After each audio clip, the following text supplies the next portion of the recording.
The answer to the question I'm reading is all of it. Okay. I thought the universal answer was 42. And you don't share. Okay, so it's kind of interesting, the conversation we've had today, because it kind of blends right in what we're going to talk about tonight. So we're going to talk about, you know, how much power do you really need out there to get the job done? And we'll be kind of talking about what an amplifier gives you and a little bit about what an antenna will give you as far as power. So things that we're going to be talking about: transceivers, amplifiers, antennas. What is a signal when you're running barefoot? And, you know, I think everybody knows most your transceivers, HF transceivers, they when you're running barefoot, they put out about 100 watts. So what is that good for? Another saying that they have out there is they always say the first 600 watts makes the most difference. And we'll take a look at that and figure out, see why that, see if that's a good reference and see what that really, really means to us. We'll take a look at what's the difference between, you know, running 600 watts or moving all the way up to full legal limit at 1.5 kilowatts. Okay, do I really need a 1500 watt amplifier? You know, everybody always thinks that more power is always better, but that's not always the case. It actually can take and cause you more problems than what it's worth. And also you have to pay for it. They're a lot more expensive. Going to compare a little bit about what a little pistol and what a big gun means. Those are common terms out there that gets used on kind of to talk a little bit about what kind of a system you're going to have out there. And not least but not last, we're going to talk about low power QRP. So I got a couple slides in there talking about QRP. So let's get a point of reference on our transceivers. When we're doing signal reports, we're talking about how well we're receiving things or how bad we're receiving things. We always tend to convert things into S units. So an S unit, what the heck does that mean? So on the front of our transceiver, we usually have this little meter, or we have a, you know, these days with newer rigs, we have nice little displays that pop up and tells us digitally how many S units that signal is on what we're receiving. So this is something you want to remember.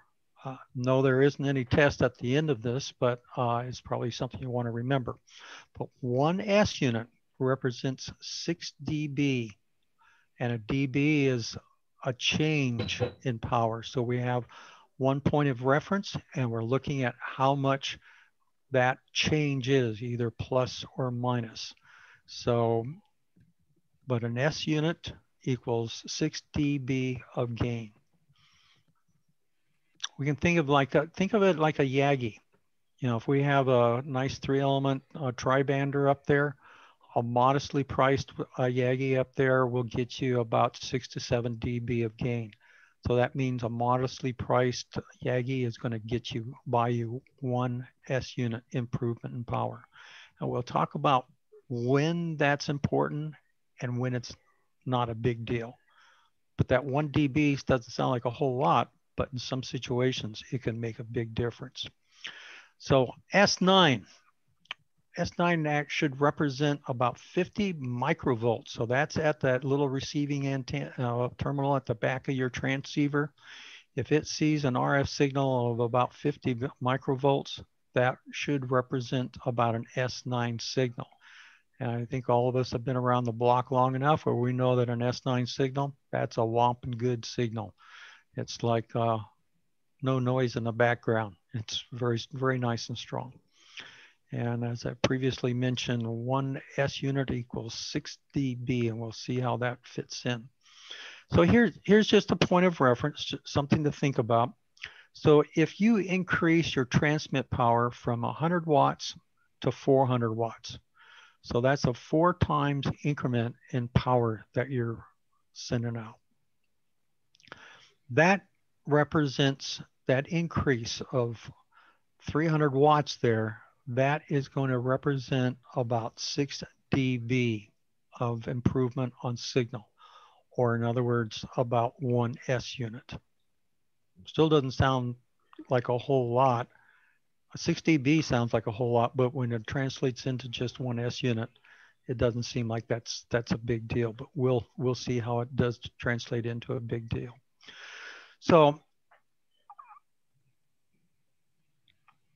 let's see. So if your signal that you're receiving there is like an S7, and the guy ends up flipping from a dipole to a tri-bander that has, you're basically going from virtually no gain to about 6 to 7 dB worth of gain.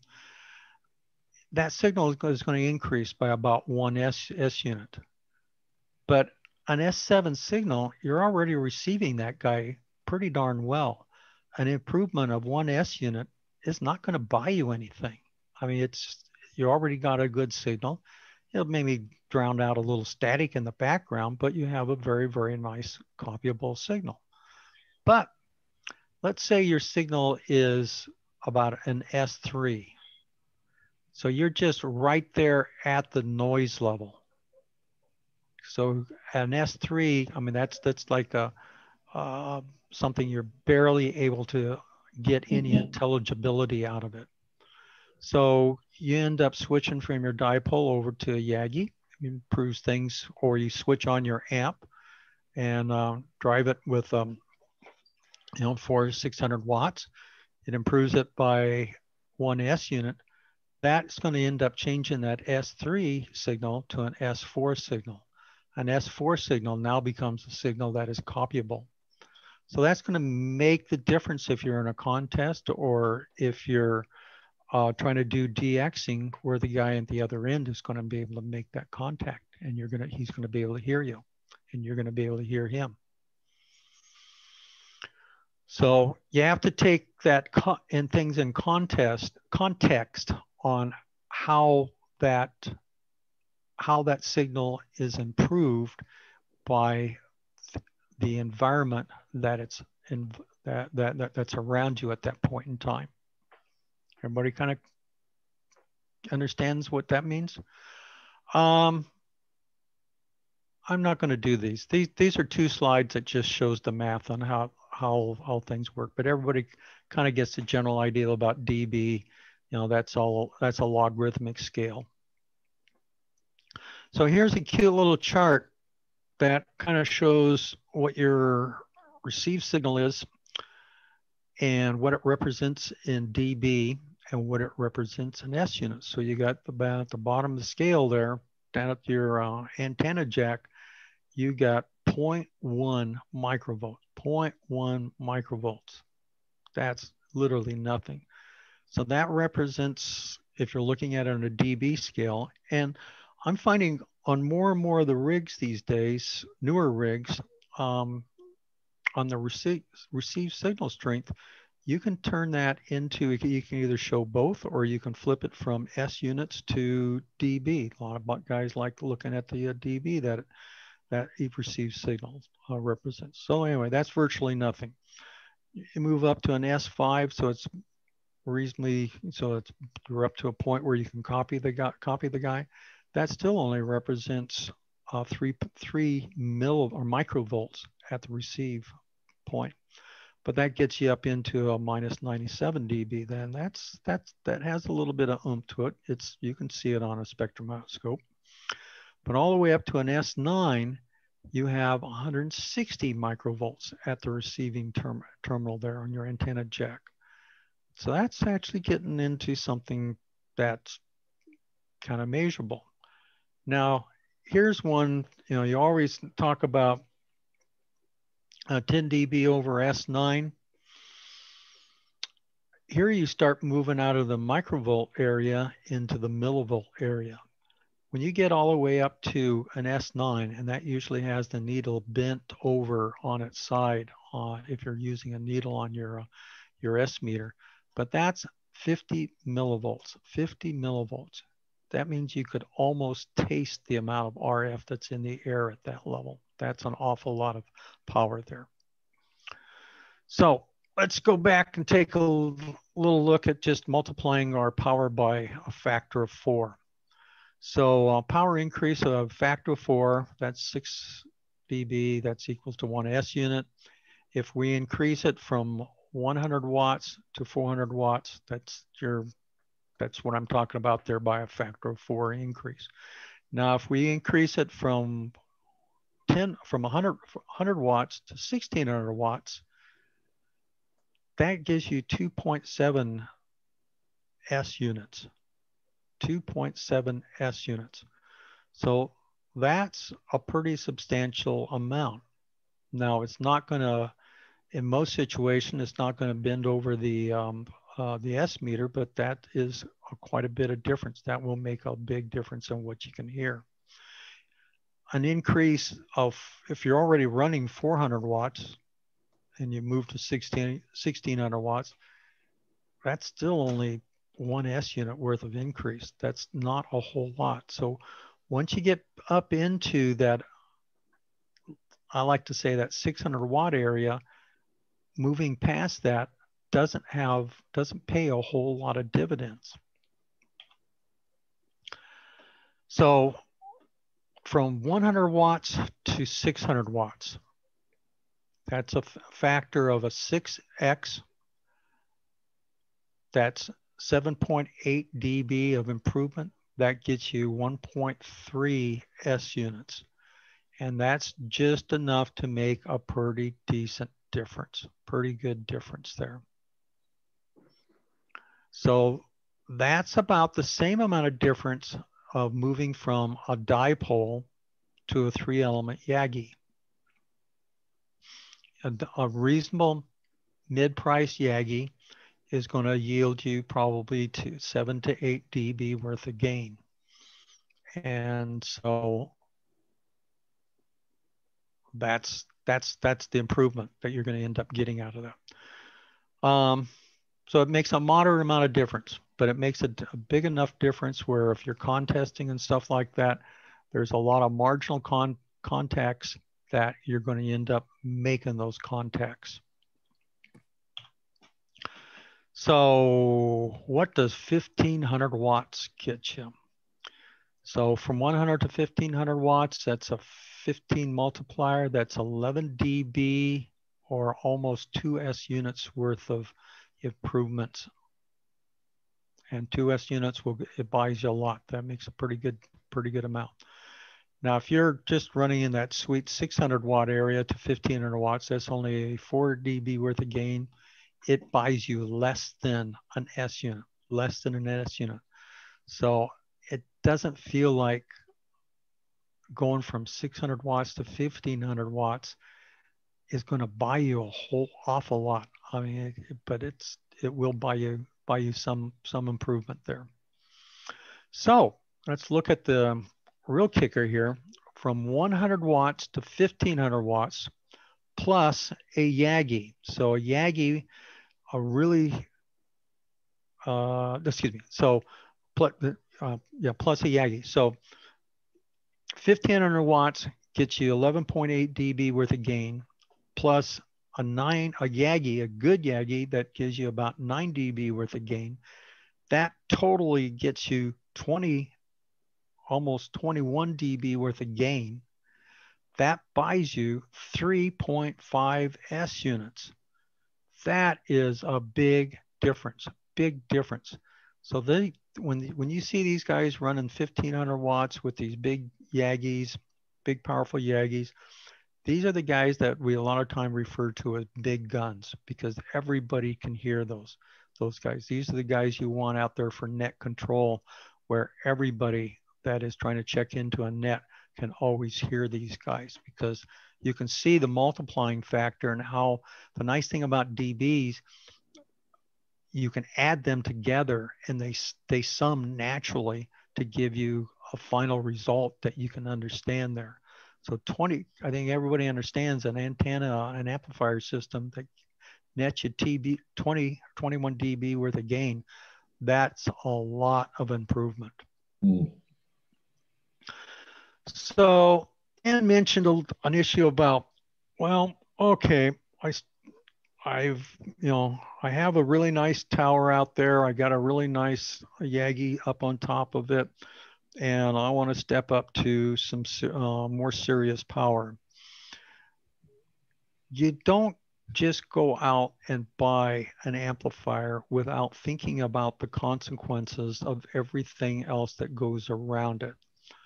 You know, I like big power. I like big equipment to work with, but you're going to be really not feeling very good after you go out and buy your 1500 watt amplifier and you haven't thought through all the things that need to be considered into this. So one of the things when I had my little AL 811H amplifier, that's just a nice little 900 watt amplifier, nice little beginner amplifier. So the first time I plugged it in there into the wall socket and turned it on, I found out really quick that even at 900 watts, that eats up one whole wall socket. That'll eat up about 80 amps out of the wall socket. So it doesn't leave anything left over for running any other equipment in the ham shack. So you need to consider what you have for how much power you got in your ham shack. Some of these bigger amps, you need to be running 220. Even a mid-size amp, it'll eat up, 16 to 18 amps in eat up one socket immediately. So you need to have more than one circuit breaker feeding your ham shack. Antenna tuner. Unless you have absolutely perfectly matched antennas out there to connect to, and I know a lot of people that preach that and practice that process. But if you don't have a perfect matching situation, you'll need an antenna tuner. Well, that antenna tuner, it needs to match what kind of power you're going to put through it. You can't put a little LDG 100 antenna tuner in there and try driving it with 600 watts. It'll let out a chirp and immediately smoke will come out of it. It won't like it. So you need an antenna tuner that can handle the power. And while Mike is taking a drink, I know that all electronics work on smoke, and as soon as the smoke lets out, they stop working. Yep. So you also need to make sure that your feed line, be it either ladder line or coax, is properly sized to handle the power. RJ58 is just not going to handle 1500 watts. You have good old Ohm's law that comes in place, and you're going to have an awful lot of loss in the way of heat that goes into that coax. And if you don't have really good matches with your antennas, you're also going to have a high SWR setting on that feed line, which is also going to result on very high voltage. So if there's any kind of a defect anywhere along that feed line, that high voltage will definitely find the weakness in it. So you need to have good quality feed line when you step into high power.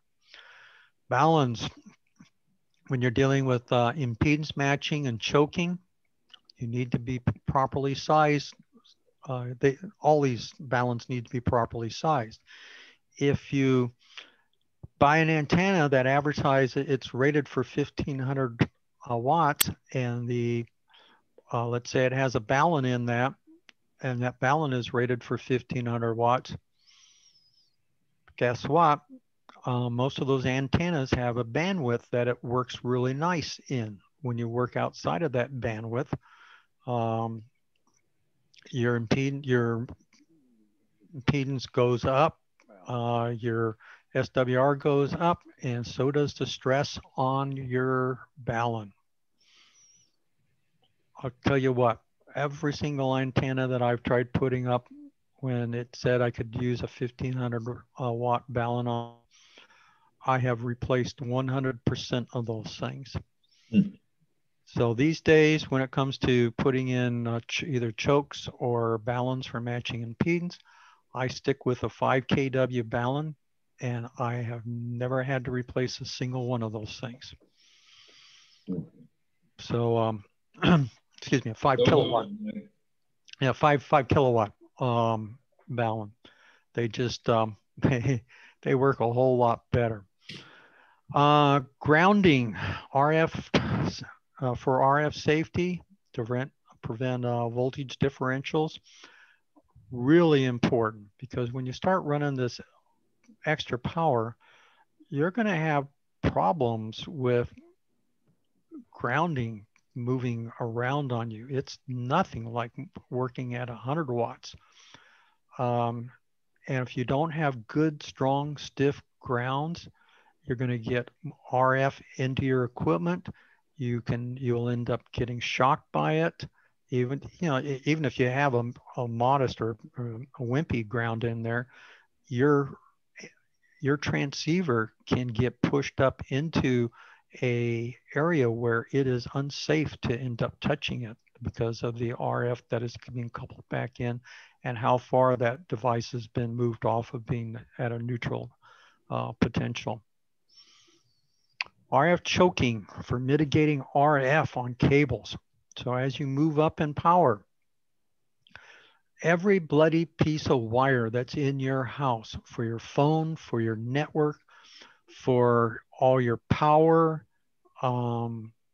the cabling behind your computer for monitors, cabling from your transceivers to your PCs, everything, every piece of wire gets lit up with RF.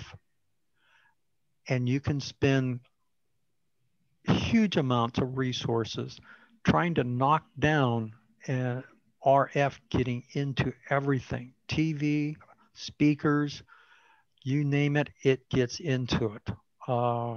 And you can just, it's unbelievable how much work that you can go through to try and knock down all this RF that gets into everything. And believe me, it's a nightmare when you get into it. And this is one you just normally don't think of. And some of it can be proximity of where your antenna. I notice a huge difference if I have my beam that points over top of my house. My RF in the shack here goes way up. If I have it pointed at a 90-degree angle to the shack here, I don't have any problems whatsoever. But when it comes to work in Japan, into Japan and Asiatic Russia, it's a challenge, and that antenna is still a long ways above me. So another thing that you got to do every time that you move to a new amp, anytime you change to a new antenna, you have to go back through that RF exposure calculations. And there's really some nice stuff out on the web these days where you can just plug in the numbers and it gives you the answers. You don't have to know any of the math for doing that. So there's lots of online stuff. There's apps you can download to do this. Another one that gets me is knowledge and knowing how to operate an amplifier. If you're using a tube amplifier, you have to know how to tune that thing up. And there's a procedure and a process that you need to go through. Also, while you're operating that, you need to end up watching the old meters on that tube amplifier to make sure that your grid current doesn't go off the scale. I've been kind of blown away when I did do a couple of the expeditions down there to Grenada and worked with some world-class contesters. Those guys, when it comes to doing contesting, they have their blinders on for what their amplifier is doing, what their equipment is doing. They're trying to make contacts as fast as possible. They're trying to get them entered into the log and move on to the next guy. And one of the things that can happen is that while you're contesting and putting all this high RF energy through all these electronic components, coax, antennas, balance, capacitors, things heat up. So things will change over time in the amount of heat that's going into your equipment. And so that means you need to back off, retune things, realize that heat problem only gets worse. And I find that I was watching these guys and I was noticing the grid current starting to creep up, which meant that that tank circuit in that amp was starting to become untuned or detuned. So I would have to stop the guys. I said, take a break, 5, we need to retune. So they took a break, I retuned them and got everything set up, got them back going again. Well, it's kind of interesting, that place that I was working out of, the guys always told me that there's a whole set of brand new tubes down there. So if we ever burned up any tubes, it'd be an easy replacement. Well, I went through every single one of their brand new tubes down there. All of them had holes burnt through the plates. And when you start watching these tube amps, you can look in there and you can see nice red glowing spots where that metal on those plates on the tubes are just about ready to fall out and disappear. So, you know, if it's a solid state amp, if it's a tube amp, you have to have some level of technical knowledge to know how to operate this and keep yourself from getting from getting into trouble and from damaging these amps. Because when you damage the amp, the repair bill, it's expensive. Okay. So a couple considerations if you're thinking about a solid state amp or a tube amp. Just remember that tube amps, they do need to have replacements. You do need to replace tubes once in a while on those things. And no surprise, the cost of tubes keep on going up and up and up. And some of the tubes and some of these amps are no longer available. So all you can do is find pulls on some of these tubes out there. The solid state amps are really nice because they're no tune. You flick a switch on, you don't have to worry about your tubes getting up to power. You don't have to worry about tuning. You don't have, I mean, it's just you flick the switch, it's no tune. It just works.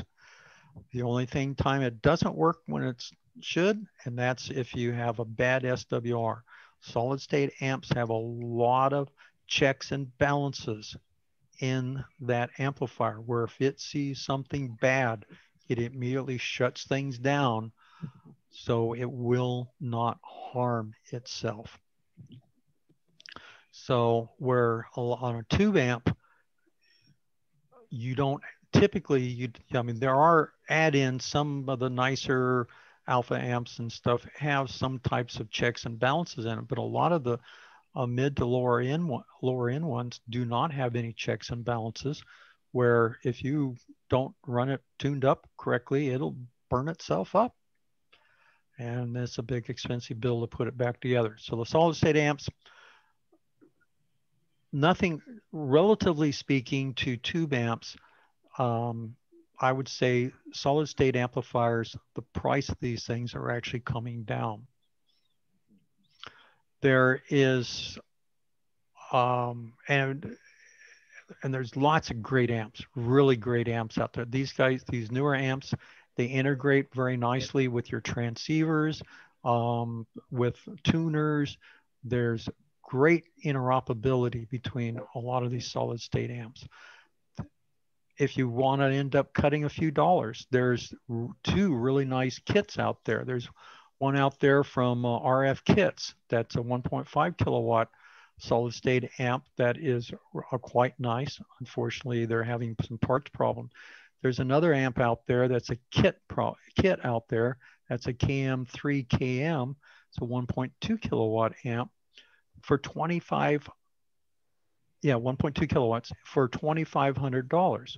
And again, he's having some parts problem too, but it looks like he's about ready to start shipping again. But these are kit ones that all the modules are all built, all the boards are all put together. All you're doing is providing a screwdriver in order to put things together and make a very, very nice, very fashionable, very good solid amp. And both these two amps I'm just mentioned here have very, very good reviews out there if you wanted to look at them.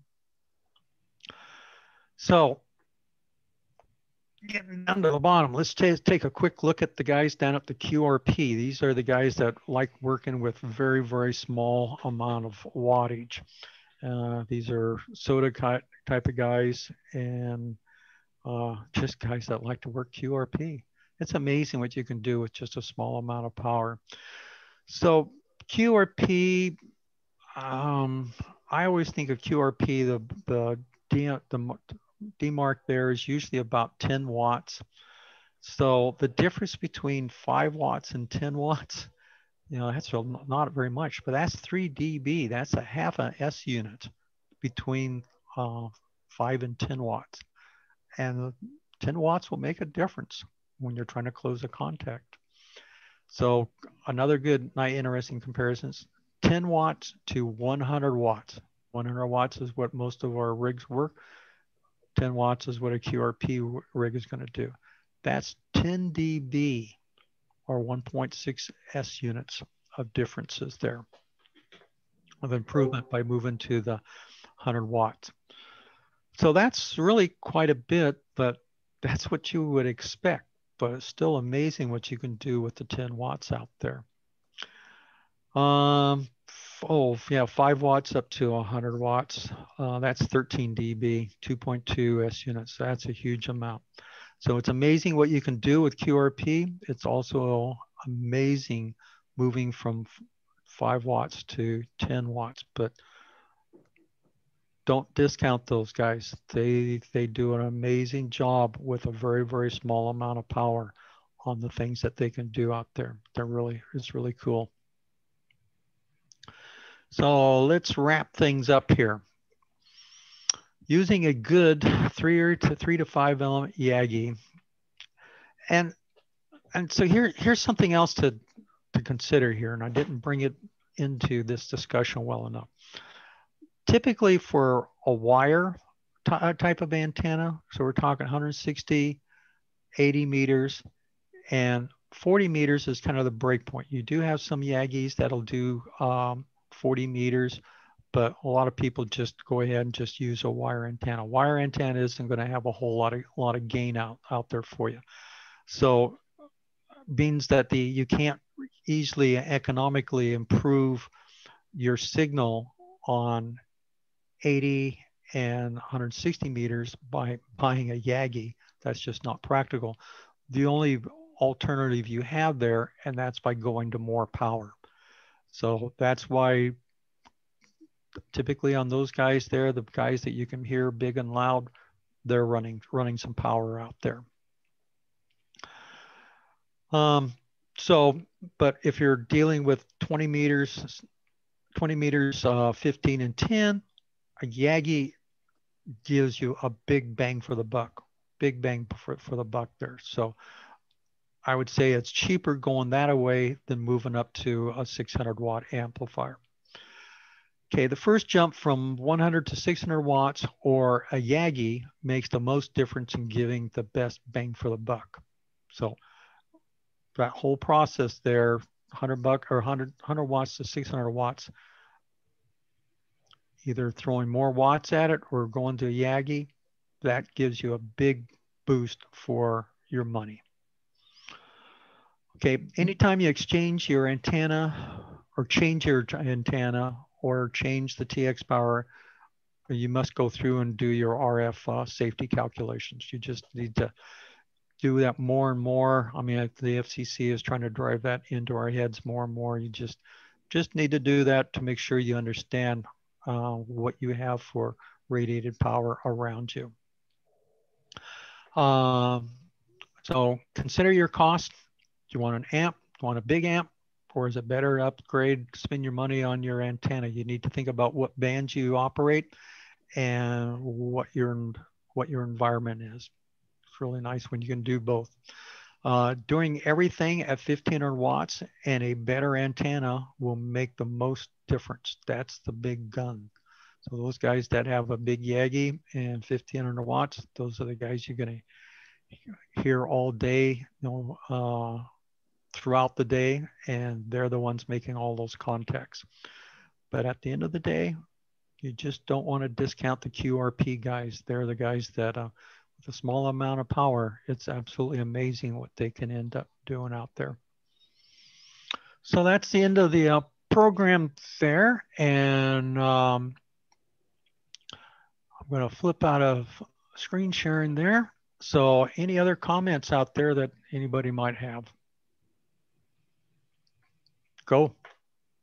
Hey, Mike, thanks. That was an excellent comparison. I love the comparison between watts and antennas and whatnot.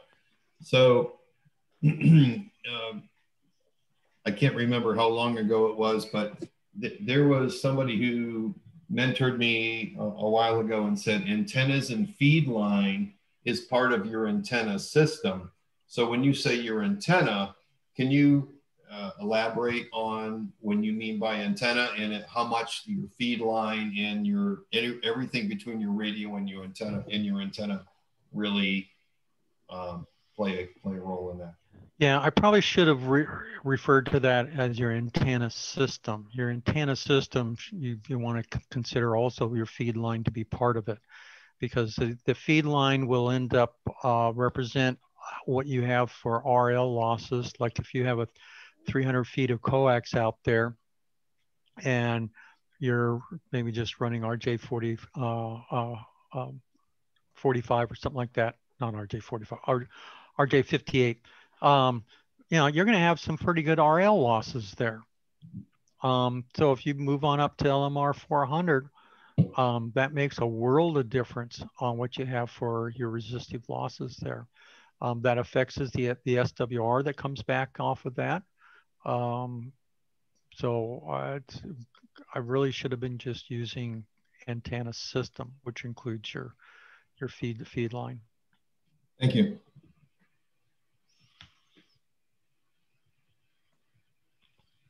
So Anna, you know a lot about getting RF in anything, about moving up to big high power stuff.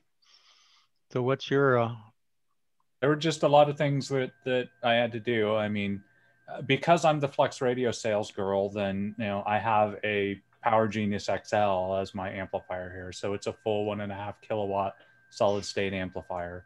And there were just a lot of, I anticipated some of the issues that I was going to be having. So I already had 9913 cable running out to everything. And I'd made sure that my, all of the antennas could take, 1500 watts and legal limit and things like that. But my big deal was that I didn't have an antenna. My vertical doesn't tune up well on 80, and I don't have an antenna tuner yet.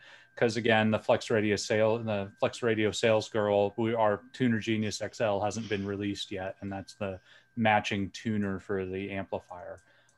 So I don't have one yet. It's still in beta, and I'm not, even though I developed the software for it, I'm not lucky enough to get a beta unit right now. So anyway, I don't have an antenna tuner. So on 80 and 40, my antenna didn't really tune up very well. I got a dipole and it was off center fed. And that's not really great for RFI in the first place. And when you put 1500 watts and it's 10 feet above the roof line of my house, it gets in everything around here. So I'm doing some re-engineering of the antenna systems to make sure that that doesn't happen. I'll also be, even though I've got some pretty good feed line in there, I'm going to be replacing out the feed line, I think, with some Heliax, mostly because I have it. So I've got, a few years ago, I participated in the decommissioning of a Hughes satellite ground station. So they were going to throw away all this Heliax. So I literally have hundreds of feet of 1/2 and 3/8 inch Heliax, which is better than 9913. So it was, as far as loss goes. And for RFI, it's a solid shield, so it helps with a little bit of that. But yeah, stepping up to bigger power. I also had to run a new, luckily my breaker box is right back here and the amplifier is plugged in over there, but I had to run all new power for it. Some of the amplifiers you get, though, I was happy with mine, partially because you can step up some of those amplifiers. Our amplifier will run both on 110 and 220. When you run it on 110, it tops out at around 700 watts. So you can buy an amp, and until you get the circuit put in for it, you can run less amount of power into it. As with everything Flex Radio, it's not cheap. The list price is like $7,000 on the thing. That's where it's, again, nice to work for Flex, because we get a real good employee discount. And no, I can't help you guys, any of you guys out with the employee. Oh, dang. That's my next question. They need to pay my out salary somehow, and I am an expensive engineer right now. So, anyway, in your experience, did you miss anything that I had pointed out on my checklist there on stepping into it? I think you hit just about everything. Yeah, I mean, a lot of it's just been discovery and things like that. I knew about the power issues before I bought it, and a lot of the other things, and did as much preparation and research as you can. But I mean, as with anything ham radio, a lot of this is trial and error and getting yourself on the air and figuring it out.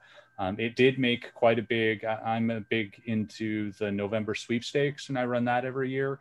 It did make quite a bit of difference on how I was heard. And since, like Paul, I don't have a huge lot to put anything on, getting gain through antenna isn't as doable as it is with some people that are out in the country and have, you know, lots of space to put up, you know, big Yagis and big towers and things like that. So power, even though it's expensive, is an easier way of getting those decibel gain rather than in antenna. So that's kind of one of the trade-offs that you Mike kind of hints at in there, is that it's best, you know, the best is if you've got antenna gain and power gain, that's awesome. But if you can't do one, then replacing it with the other makes some amount of sense. I wanted to ask a quick question about circuits. Since I got that beast I just got, the Heath kit, I haven't plugged it in for some of the reasons what you mentioned about not overdoing your plug with all the stuff. And I have basically one plug for the ICOM 7300, everything that's there, plus now I've got this Heath kit. And so my thought was, probably I'm going to have to get an electrician over and put a new line in. You want to pull another circuit in for your amp? I was afraid you guys were going to say that. Yeah, so I have it stepped down to, I have a set at 110. I adjusted the jumpers, but and I thought that would help.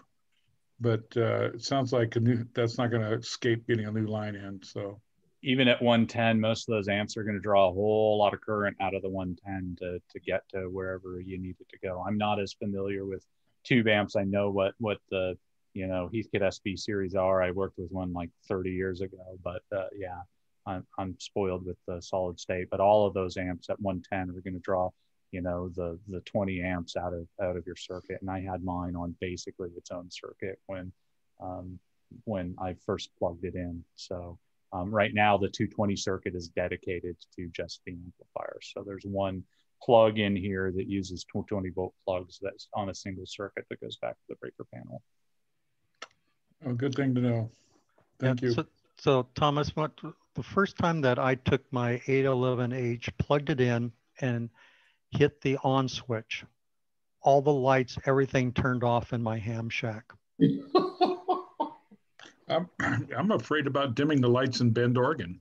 No, you don't worry about that. Yeah. But when you start looking at it, you think about it, you either run a long extension cord to another circuit breaker temporarily until you remedy it, but you're going to want another another circuit in there to run it. Just remember, for field day, you have to get a big generator in order to run your 1500 watt amp on. So, you know, you want to get a 7500 watt, you know, generator at least to do that. And you got to make sure it's got 220 plugs on it, because running 1500 watts on field day on a generator is totally something that everybody does. So consider nuclear power. Hey, there we Paul, go. we're waiting for that to get to be Paul, small enough to fit on a trailer. Everybody Just what wants we one. need. Okay. Is that a kid? I'm like Anna over there, and you know, they're like, oh, we want a flex discount, and I'm like, okay, everybody want a nuclear power discount? Put one in your backyard. Do you have a Mr. Fusion on that tower trailer that you were showing us? You just throw in bottles and cans. Yes. Yeah. Gigawatts. Yeah, whatever. Hey, Banana Thomas. peels. Yeah, banana peels. Yeah, thank you, Doc Brown. So Thomas, one quick parting thought is, you know, your electric stove runs on 240 and it's not used all the time. You could always just plug it in and just be good. Well, I could, except it's natural gas. Oh, okay.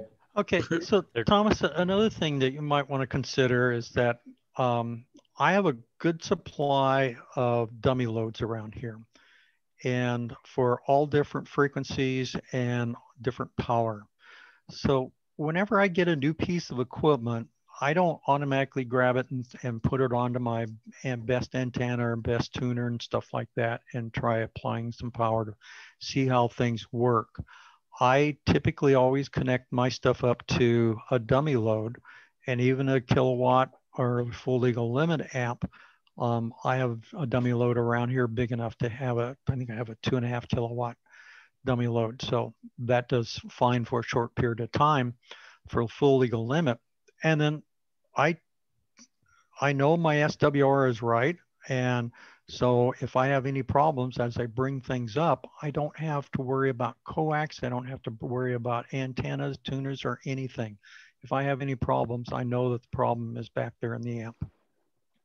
That sounds like a good idea anyway, to have one. And a side note, I bought a fire extinguisher too. Okay. Well, what kind of fire extinguisher? Is it an ABC guy? It's an ABC. Now, if you take and hose that thing down with that fire extinguisher, the chemicals they use in an ABC is very, very corrosive. You will never recover that amp if you use that to extinguish the fire. Well, if I have to use it, I probably have bigger considerations, like my house. Okay, Anyway. so thereby the amp is expendable. Yeah. If it makes you feel any better, Thomas, I'm working on a 5 kilowatt amplifier at work, and it requires 3-phase into it. So, and it takes up the rack. So, That's wild, because dummy load background, my background is in X-ray, you know, and electromechanical radiation, and usually do 3-phase for the X-ray machines, you know, Philips and GE, and that's a lot of power. Yeah, this is for people that shoot missiles at each other, so you know they have a lot of money to pay for things like that. Oh wow! Why don't they just stick with paintball? Anyway. Actually, the sad thing is that we are building the amplifier for Collins, and this division of Collins doesn't want to buy their own amplifier because it sucks. So they're getting us to build them one. So yeah. Wow.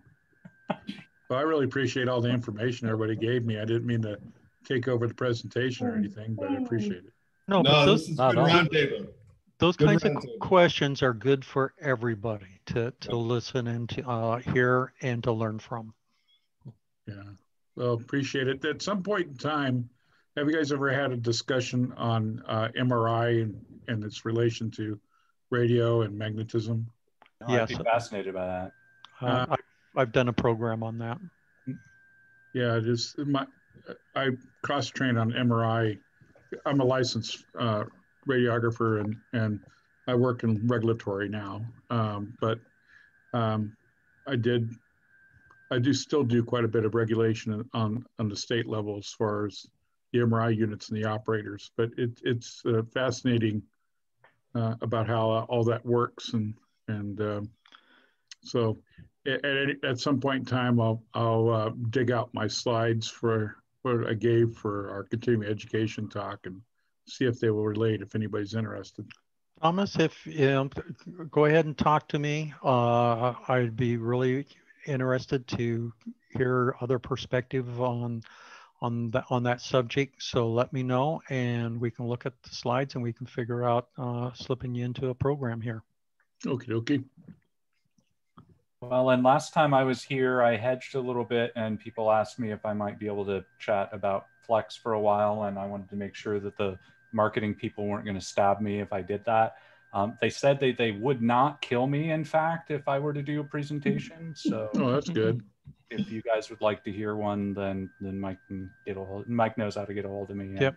I'm happy to put something on. And we can talk about general software-defined radio stuff as well, because that's been, as many of you know, that's been my gig for maybe 15 years now. And that has changed so much over the last 3 years. That has really moved forward. Yeah, there are a lot more rigs out there and a lot more choices out there and a lot more price ranges. And you know it's a good technology when pretty much all of the new rigs released by the big three are starting to be direct conversion software-defined radios. And those rigs have been so profitable. So, I mean, like that ICOM 7300, it's hard to believe a more successful product that they have sold it for the ham radio community. Okay. Even during the COVID issues that we've been having, our sales are year to year up during COVID, even with everybody out of work and everything like that. So we've been actually doing well as a company, which is good. And since we were one of the first people to have a commercial direct down conversion radio like that, or a direct sampling radio, then it's a big deal for us to see that architecture has been borne out, because everybody's starting to go to it now. So yeah. Well, someone had to be the first. Yeah, well, it works. Hopefully the military is going to buy it. So for those of you that don't know, I got hired on because we have a big project to replace all the HF radios on every Air Force aircraft. So they have a transceiver called the ARC 190 now, and we are in a project to build a replacement for the ARC 190. We're competing against Level 3 Harris is our competitor on it. We're both building prototypes, and in July we deliver a radio, and they're going to fly both of them and decide whose radio they like better. So, well, good luck. Yeah. Yep. That's awesome. Pretty exciting project to work on. That hasn't happened since the SAC days, right? No, yeah, these things are way old. So yeah, they're excited because we're able to. We call them waveforms, but they're pluggable modules that can talk to the radio and get samples out of them and push stuff back in. So you can pretty much implement whatever modulation you want on it. And they're going to be using that capability to implement separate military waveforms. Cool. Good luck. Well, I hope to actually work everybody on field day. I'm going to go up to my buddy in Ohio, just over the border here in Cleveland, a couple hours. And he's got 40-meter rotatable dipole plus 5-band JK antennas and a flex, to Anna's point, flex radio. We probably work in portable, maybe. Anyway, we'll be using the antennas on site, but hope to work y'all. I'll be on for field day, but unfortunately it looks like even though I wanted to be on for 7QP, I will be in transit to Texas. So I will have to be out of state. I just had a conversation with my other half, and it looks like May 1st is out for me. I forgot we got something else going on. So it was a nice thought. I hope if you guys do this every year, I'll plan ahead. Yep, first Saturday in May each year. Okay, well, I can plan Hopefully we'll have a bigger crowd out next year. Yeah, maybe I'll have a 5,000, 6,000 watt, amplifier and a 15,000 watt generator. And anyway, now I'm just being ridiculous. So. Well, at that point, we really do need to get Paul just to get one of those SMRs, plugged in up there. So. Yeah, exactly. Those have 110 outlets on them, right? You can just like plug into it. 1.21 gigawatts. Oh, is this where you do that RF exposure test? Is where you hold the hot dog up next to the wire, and if it cooks it, you're Yes. a little hot. Yes. Don't cross the beams, Bankman. All right. Hey, anyway, guys, it's been great. This has been awesome. Good to see everybody and meet some new faces here today. It's really late here. I gotta go to bed. Take care, Paul. Take care, Paul. Be safe. Paul. Good morning, Paul. Yeah. Bye-bye. 73.